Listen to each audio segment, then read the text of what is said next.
Take a look at news sites and you will find many articles talking about rising ticket prices for concerts, with some reporting scalped tickets that are going for multiple thousands of dollars. At the same time, music concerts are exploding back since COVID, with more than 43,000 concerts promoted by Live Nation in 2022, and a 6% increase in events from 2019. So what are driving these costs? What are people getting for their money? And what can we expect in the future? Daniel and I went behind the scenes to find out.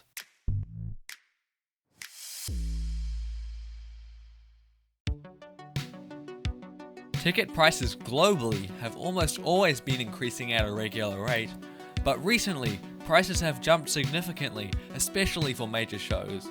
In an article by Radio New Zealand, Luca Foreman writes about how artists are now touring again after COVID, but with raised prices, with many tickets costing 15 to 25% more than before the pandemic, as well as extra ticket fees and the pressure of scalpers, many people are deciding not to go. To get a better understanding of this frustration, we wanted to find out what the ticketing experience looks like from behind the scenes. So we talked to Ant Ford to learn about what goes into buying your concert tickets. Hello, my name's Ant Ford. I was country manager for Ticketek New Zealand from 2003 through until early 2005. First and foremost, it's really important the ticket provider and the promoter worked closely together. It's not just a technology-based solution. Back then we had a pretty significant call centre that managed a lot of inquiries, and then on the other side there's really on the day when it all has to happen. The costs to ticket each of these events is reflective of what work needs to be put in, and I think that's probably the frustration for a lot of customers right now. They don't understand or see what they're paying for.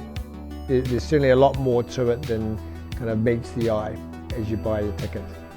While ticketing companies get blamed for charging high ticket fees, and often rightfully so, what they are charging is largely representative of the work and risk they are taking with a show, at least in New Zealand. So once the ticketer has taken their cut, what does the rest of your money go towards? To find out, we talked to a local concert promoter. I'm Simone Williams. I'm the director of Liberty Stage, and we are a concert promoter and producer. We do shows, or we do tours in both New Zealand and Australia.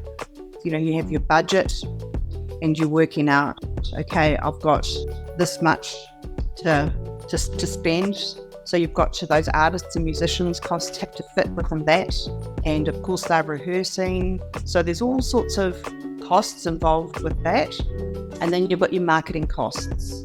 And they can be significant, especially you sort of start with, this is how much we think, we're going to spend on marketing. Sometimes you have a show that goes extremely well and you don't need to spend on marketing.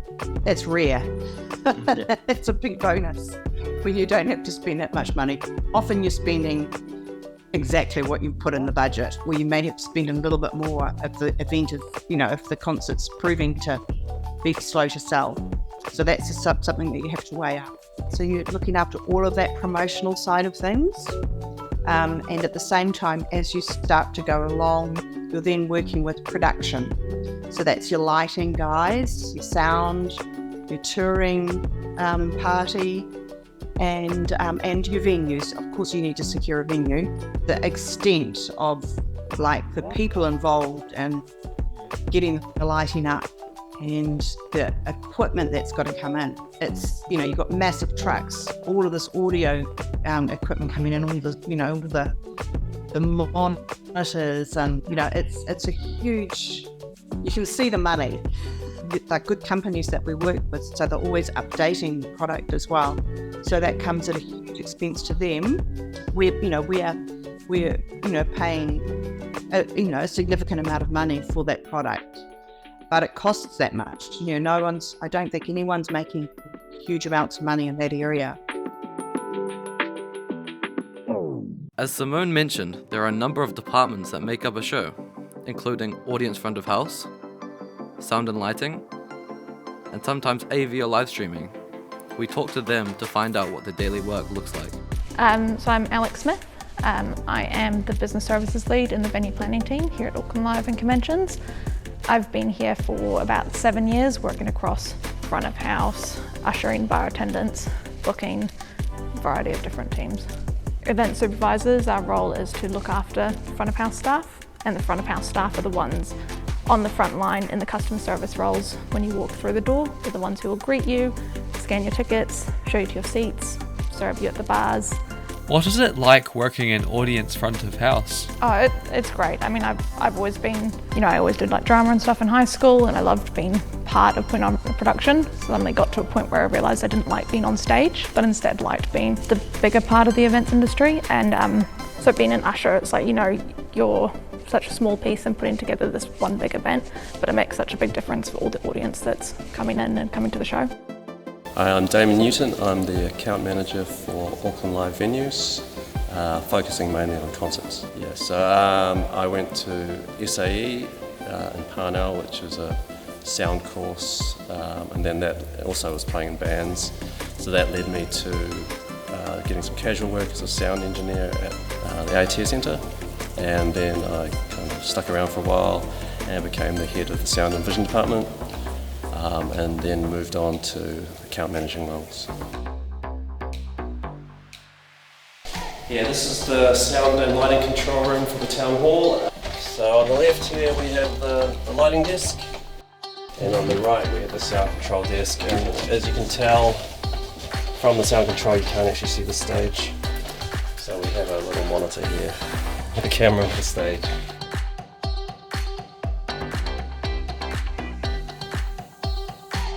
Kia ora, my name is Flynn Malhart. I'm 23 years old and I am a camera operator for Pixar. I guess you could call me a digital broadcast producer. So I do a lot of camera work primarily, but I also produce live streams both behind the camera and on the directing desk, liaising with offside clients like Sky, Whakaata Māori. What does your daily work look like? I mean, it varies. I feel like that's the beauty of my job, is I come in every day and it's kind of something different. There's a different setup, there's a different way, a different variable that a client wants. And so there's always a different day we got to find a solution, which is cool. It's not monotonous.